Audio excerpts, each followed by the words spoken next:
కళ్ళకు best friend వినుకొండలో the number 1 opticals Sriranga opticals RTC bus stand ఎదురుగా Jeevalayam complex Vinukonda. Eye checkup కోసం ఇప్పుడే శ్రీరంగ ఆప్టికల్స్ ని సంప్రదించండి. హాయ్, నేను మీ వెలుపలి చేసిన సుమన్ టీవీ రిపోర్టర్. గురియాల నియోజకవర్గం దాచేపల్లి మండలం పొందుగోల గ్రామ పంచాయతీలో పొందుగోల గ్రామంలో గురియాల నియోజకవర్గ శాసనసభ్యులు శ్రీ ఎరపనేని శ్రీనివాసరావు గారు పర్యటించారు. ఈ పర్యటనలో కూటమి ప్రభుత్వం సంవత్సర కాలం పూర్తి చేసుకున్న సందర్భంగా సుపరిపాలన తొలి అడుగు కార్యక్రమంలో భాగంగా ఎరపనేని శ్రీనివాసరావు గారు ఈ కార్యక్రమంలో పాల్గొన్నారు. ఈ కార్యక్రమంలో రైతు కూటమి నాయకులు, మహిళలు ఘన స్వాగతం పలికారు. ఈ గ్రామంలో ప్రతి ఒక్క పనిని ఈ గ్రామాన్ని ప్రథమ గ్రామంగా తీర్చిదిద్దుతాను. ఈ గ్రామంలో ఎటువంటి ఇబ్బందులు కానీ లేకపోతే ఎటువంటి సమస్యలు కానీ ఉంటే తెలుసుకొని ఆ గ్రామానికి సంబంధించిన సమస్యలన్నీ నోట్ చేసుకొని త్వరలోని ఈ సమస్యలన్నీ తీరుస్తానని చెప్పేసి గ్రామ ప్రజలకు మాట ఇవ్వడం జరిగింది. అదే విధంగా గతంలో 5 సంవత్సరాలు ప్రభుత్వంలో సీసీ రోడ్లు వేశారు, డ్రైనేజీలు గాలికి వదిలేశారు. ఇక్కడ ఎటువంటి అభివృద్ధి జరగలేదు. గతంలో 2014 నుంచి 19 దాకా ఉన్న నేనే ఈ గ్రామానికి అభివృద్ధి చేశాను. సీసీ రోడ్లు వేయించాము. కృష్ణానది పుష్కరాలు ఘాట్లో ఆ టైంలో ఈ గ్రామాన్ని ఒక ప్రథమైన గ్రామంగా తీర్చిదిద్దాము అని చెప్పేసి ఎరపనేని శ్రీనివాసరావు గారు గ్రామ ప్రజలకు తెలియజేశారు. అదే విధంగా గతంలో 19 నుంచి 24 వరకు ఉన్న ప్రభుత్వం ఇక్కడ ఎటువంటి అభివృద్ధి చేయలేదు. అదే విధంగా ఈ గ్రామాన్ని అభివృద్ధికి నోచుకోనికుండా ఎటువంటి అభివృద్ధి చర్యలు చేయలేదు అని చెప్పేసి ఈ సంవత్సర కాలంలో ఎటువంటి ఇబ్బంది లేకుండా గ్రామ ప్రజలకు తాగునీరు, అదే విధంగా డ్రైనేజీస్, అదే విధంగా ఎక్కడ ఇబ్బంది లేకుండా పక్కనే ఉన్న సిమెంట్ ఇండస్ట్రీస్ వాళ్ళతో మాట్లాడి ఫండింగ్ ద్వారా సిఎస్ఆర్ ఫండింగ్ ద్వారా గ్రామాన్ని అభివృద్ధి చేస్తాను. అదే విధంగా పంచాయతీ శాఖ అభివృద్ధి ద్వారా కూడా వచ్చిన ఫండింగ్ తోటి గ్రామాన్ని ప్రథమైన గ్రామంగా తీర్చిదిద్దుతాను అని చెప్పేసి ఎరపనేని శ్రీనివాసరావు గారు తెలియజేశారు. అదే విధంగా తల్లిదండ్రులు తల్లికి వందనం కానీ, అదే విధంగా ఇప్పటి వరకు వచ్చిన గ్యాస్ సిలిండర్లు మహిళలకు పేద మీద ఉచితంగా గ్యాస్ సిలిండర్స్ ఆ తల్లి ప్రతి ఒక్కరూ కూడా గడప గడపకు తిరుగుతున్న టైంలో ఆ మహిళలు ఎరపనేని శ్రీనివాసరావు గారికి ఎంతో ఆప్యాయతంగా, అయ్యా నీ వల్ల మాకు ఉచిత సిలిండర్లు వచ్చాయా, మీ వల్ల మాకు తల్లి గతంలో ఒకరికి ఇచ్చేవాళ్ళు ఇప్పుడు నాకు 4 పిల్లలు ఉంటే 4కి వచ్చాయని చెప్పేసి ఎరపనేని శ్రీనివాసరావు గారిని ఎంతో ఆప్యాయతంగా ప్రేమతో పలకరిస్తుంటే ఆయన ఇటువంటి సుపరిపాలన కావాలి ప్రజలకు అని చెప్పేసి మీకు ఎటువంటి ఇబ్బంది ఉన్నా నాకు చెప్పండి, నేను ఇక్కడ ఉన్న అధికారులకు తెలియజేసి మీ గ్రామాన్ని ప్రథమంగా తీర్చిదిద్దుతానని చెప్పేసి తెలియజేశారు. దాచేపల్లి మండలం పొందుగుల గ్రామం. నా పేరు తాహిరు నిసా. నాకు 3 పిల్లలు. తల్లికి వందనం గురించి చెప్పాలంటే మాకు ఒక గొప్ప వరం. మాలాంటి వాళ్ళ పేదోళ్ళకి, మాలాంటి వాళ్ళ మధ్యతరగతి వాళ్ళకి నాకు 3 పిల్లలకి 39,000 డబ్బులు వచ్చాయి. అందుకు గాను చాలా సంతోషంగా భావిస్తున్నాను. మన ఎమ్మెల్యే మన ముఖ్యమంత్రి నారా చంద్రబాబు నాయుడు గారికి మరియు నారా లోకేష్ బాబు గారికి మరియు మన ఎరపతినేని శ్రీనివాసరావు గారికి చాలా ధన్యవాదాలు చెప్పుకుంటున్నాను. మా 3 పిల్లలకి స్కూల్ బ్యాగ్ కానీ మరియు స్కూల్ డ్రెస్, షూ, అలాంటి సన్నని బియ్యం, ఇలా రాగి జావా ఇలాంటి ఎన్నో పథకాలు మా పిల్లలకి కూటమి ప్రభుత్వం అందించింది.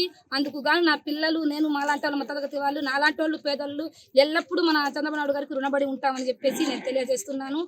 మన పొందుకుల గ్రామానికి మన గుర్జాల ఎరపతి శ్రీనివాసరావు గారు ఎమ్మెల్యేగా రావటం నేను చాలా సంతోషంగా భావిస్తున్నాను. చాలా కుటుంబాలు నేను చూసాను. ఇంకా 4 పిల్లలు ఉన్నారు, 5 పిల్లలు ఉన్నారు. ఒక ఇంట్లో నేను మాడలో 6 పిల్లలు కూడా.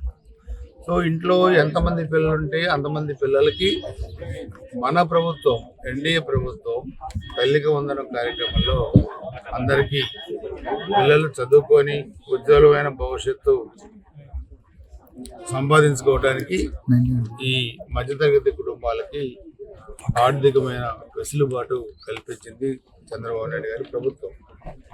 అదే 19 ఎన్నికల్లో వైసీపీ ప్రభుత్వం చెప్పింది, మేము అధికారంలోకి వస్తే ఇంట్లో ఎంతమంది పిల్లలు ఉంటే అంతమంది పిల్లలకి మేము డబ్బులు ఇస్తామని చెప్పారు. కానీ వాళ్ళ ప్రభుత్వం వచ్చిన తర్వాత, గెలిచిన తర్వాత ఒకళ్ళకి మాత్రమే డబ్బులు ఇవ్వడం జరిగింది. మేము ఈ కార్యక్రమంలో తిరుగుతున్నప్పుడు ఏ గ్రామం పోయినా పార్టీలకు సంబంధం లేకుండా, పార్టీలకు అతీతంగా మాకు ఈ ప్రభుత్వం తల్లికి వందనం కార్యక్రమంలో డబ్బులు ఇచ్చారు. మా పిల్లల్ని బాగా చదివించుకుంటాం. ముఖ్యమంత్రి చంద్రబాబు నాయుడు గారికి థ్యాంక్స్ అని కూడా చెప్పడం జరిగింది. అంటే చెప్పేది ఒకటి, వైసీపీ వాళ్ళు చేసేది ఒకటి. మరలా మొన్న ఒక కొత్త రాగం మొదలుపెట్టారు. మీరు 15,000 ఇస్తామని 13,000 ఇచ్చారు, 2,000 ఇవ్వలేదు, 2,000 లోకేష్ గారి ఖాతాలో పోయిందని చెప్పారు. లోకేష్ గారు ఛాలెంజ్ విసిరారు. ఏ ఖాతా నుంచి నా ఖాతాకి వచ్చాయో మీరు చెప్పండి, లేకపోతే ముడుచుకొని కూర్చోండి అని చెప్పారు. ముడుచుకొని కూర్చున్నారు ఇంట్లో. అక్కడ కూడా అంటే ఒళ్ళు బలిసిన వ్యవహారం, తప్పుడు ప్రచారం, మానవత్వం లేకుండా మాట్లాడే విధానం, ఒకరికి ఇచ్చి మేమందరికి ఇచ్చామన్నారు. ఈరోజు ఏ గ్రామం పోయినా ఎంతమంది పిల్లలకు ఉంటే అంతమంది పిల్లలకి మేము ఇచ్చాం. అదేవిధంగా పెన్షన్ 4,000కి పెంచాం, దివ్యాంగులకి 6,000, అదేవిధంగా తలసమయ బాధితులకి 10,000, పూర్తిగా అంగవైకల్యం ఉన్న వాళ్ళకి 15,000. ఇప్పుడు నేను పెద్దవాళ్ళతో మాట్లాడాను, మీలో పెన్షన్లు ఎంతమందికి వస్తూ ఉన్నాయంటే అందరికి వస్తూ ఉన్నాయని చెప్పారు. 14లో ఎంత ఉంది పెన్షన్? చంద్రబాబు గారు ముఖ్యమంత్రి అయ్యేసరికి రాష్ట్ర విభజనప్పుడు 200 రూపాయలు. ఆయన ముఖ్యమంత్రి కాగానే 14లో 1000 రూపాయలు చేశారు. 19 ఎన్నికల నాటికి 2,000 చేశారు. మరలా గెలిస్తే 3,000 చేస్తూ ఉన్నారు. వాళ్ళు 3,000 చేస్తామని చెప్పి కూడా ఒకసారి చేయకుండా విడతల వారీగా చేశారు. మళ్ళీ మన 24 ఎన్నికల్లో గెలిచిన తర్వాత 3,000 నుంచి 4,000 చేశాం. అది కూడా అధికారంలో రాకముందే ఏప్రిల్ నుంచి 2024 ఏప్రిల్ నుంచి చేశాం. ఈ భారతదేశంలో అత్యధిక పెన్షన్లు ఇచ్చే ప్రభుత్వం ఆంధ్రప్రదేశ్ ప్రభుత్వం, చంద్రబాబు నాయుడు గారి ప్రభుత్వం. సో అదేవిధంగా తల్లికి వందనం కానీ, అన్నదాత సుఖీభావ కానీ, గ్యాస్ కనెక్షన్స్ కానీ, బస్సు సౌకర్యం కానీ, లేకపోతే అన్నా క్యాంటీన్లు కానీ ఈరోజు అనుకున్న ప్రకారం ప్రతి కార్యక్రమాన్ని అమలు పరుస్తుంది ఈ ప్రభుత్వం. ఓర్చుకోలేక గొడవలు సృష్టించి ఈ మంచి కార్యక్రమాన్ని డైవర్ట్ చేయాలని ఈ మధ్య రాజధాని మహిళలపై అసభ్యకరంగా మాట్లాడారు. ఎప్పుడో బెట్టింగ్లో నష్టపోయి చనిపోయిన కుటుంబాన్ని పరామర్శ పేరుకి వచ్చి జగన్మోహన్ రెడ్డి 3 మృతికి కారకులయ్యారు. మన చిత్తూరులో మామిడి రైతులకి న్యాయం జరగలేదని చెప్పి వాళ్ళు 2 ట్రక్కుల్లో తీసుకొచ్చి రోడ్డు మీద పోసి తొక్కిచ్చి న్యాయం జరగలేదు అన్నారు. ఈ గ్రూప్ను చూస్తే ఒక దారుణమైన దొంగల ముఠ ఈ వైసీపీ నాయకులు. సో అందుకనే మానవత్వం లేదు. మహిళల్ని కించపరిచి మాట్లాడటం, ఈ రోజు కూడా అధికారం ఉన్నా అసభ్యకరంగా మాట్లాడతారు, అధికారం లేకపోయినా అసభ్యకరంగా మాట్లాడతారు. మహిళల్ని గౌరవించలేని ప్రభుత్వం, సమాజాన్ని గౌరవించలేని ప్రభుత్వం, 1924 మధ్య రాష్ట్రాన్ని గంజా ఆంధ్రప్రదేశ్గా తయారు చేసిన ప్రభుత్వం, మొన్న వై నాట్ 175 అని చెప్పి 151 సీట్ల నుంచి 11 సీట్లకి పరిమితం అయ్యారు. ఇంకా రంకెలేస్తామన్నారు. రంకెలేస్తే ఆ 11 కూడా మిగలు వచ్చే ఎన్నికల్లో. ఇది ప్రజా ప్రభుత్వం, ప్రజల ప్రభుత్వం, ప్రజల సంక్షేమం కోసం పనిచేసే ప్రభుత్వం. గుర్తుపెట్టుకోవాలా, మీరు రంకెలకి అన్నీ తట్టుకొనే, మీ గొడ్ల పోట్లు కానీ తట్టుకొనే, మీ హత్య రాజకీయాలు తట్టుకొనే మన 24 ఎన్నికల్లో తెలుగుదేశం పార్టీ కార్యకర్త భుజంపై వేసుకున్న జెండా దించకుండా, చనిపోయిన కేసులు పెట్టినా, జైలుకి పెట్టినా, పోలీస్ స్టేషన్లు పెట్టించినా దించకుండా మాకు 164 సీట్లు ఎన్డీఏకి, తెలుగుదేశం, జనసేన, భారతీయ జనతా పార్టీకి 164 సీట్లు అఖండమైన మెజార్టీ ఇచ్చారు. మీరు ఎందుకు ఓడిపోయారు? ఏం చెప్పారు? ఎందుకు ఓడిపోయారు? మీరు చెప్పింది కూడా 19 ఎన్నికల్లో మాకు ఒక్కసారే ఛాన్స్ ఇవ్వమన్నారు, రెండోసారి అడగలే మీరు. సో మేము ఒక్కసారి ఛాన్స్ అయిపోయింది. ఇంకా భవిష్యత్తులో మీరు అధికారులకు వచ్చేది లేదు, మీరు జైలుకి పోవడం ఖాయం. ఇప్పుడు లెక్కర కేసులో 1/1 అట్లా బయటకు వస్తూ ఉన్నాయి. ఇంకా చాలా విషయాలు బయటకు వస్తాయి. సో మీరు ఇంకా మేము బెదిరిస్తాం, మేము అది చేస్తాం, ఇది చేస్తాం, మేము వస్తాం అంటే మీరు వచ్చేది లేదు, మీరు సచ్చేది లేదు. అందుకని కొద్దిగా నోరన్న అదుపులో పెట్టుకుంటే ఒళ్ళు జాగ్రత్తగా ఉంటుంది. లేకపోతే తగిన ఇది ఫలితాలు మీరు అనుభవించాల్సిన పరిస్థితి వచ్చింది. నేను ఏ గ్రామం వెళ్ళినా 10 రోజుల నుంచి తిరుగుతున్నాను. అలాంటి చెల్లెళ్ళు ప్రతి గ్రామంలో కూడా మరి మాకు ఇంత సహాయం చేస్తుంది ప్రభుత్వం, పార్టీలు చూడకుండాని దీవెనలు అందిస్తూ ఉన్నారు. ఇదే దీవెనలు మధ్య వచ్చే ఎన్నికల్లో కూడా రావాలి. మళ్ళీ వచ్చే 29 ఎన్నికల్లో కూడా ఎన్డీఏ ప్రభుత్వమే అధికారులకు రావాలి. ఇంకా మెరుగైన సేవలు పేద ప్రజానికి ఆంధ్రప్రదేశ్ రాష్ట్రంలో అందించాలి.